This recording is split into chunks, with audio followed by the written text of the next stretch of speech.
সাতটা মহাপাপ।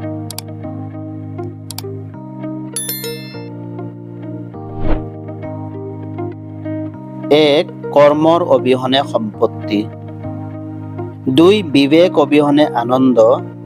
তিনি, মানৱতা অবিহনে বিজ্ঞান। চাৰি, চৰিত্ৰ অবিহনে জ্ঞান। পাঁচ, আদৰ্শ অবিহনে ৰাজনীতি। ছয়, নৈতিকতা অবিহনে বাণিজ্য। সাত, ত্যাগৰ অবিহনে উপাসনা। জীৱনৰ বাবে ছয়টা গুৰুত্বপূৰ্ণ পৰামৰ্শ। নম্বৰ এক, অকলে থাকিলে নিজৰ চিন্তাক নিয়ন্ত্ৰণ কৰক। নম্বৰ দুই, বন্ধুৰ লগত থাকিলে জিভা নিয়ন্ত্ৰণ কৰক। নম্বৰ তিনি, খুব খং উঠিলে খং নিয়ন্ত্ৰণ কৰক। নম্বৰ চাৰি, বহু মানুহৰ সন্মুখত থাকিলে নিজৰ আচৰণ নিয়ন্ত্ৰণ কৰক।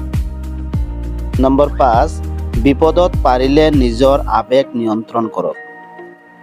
নম্বৰ ছয়, যেতিয়া ভগৱানে আপোনাক সকলো কামতে সফল কৰে তেতিয়া আপোনাৰ অহংকাৰ নিয়ন্ত্ৰণ কৰক।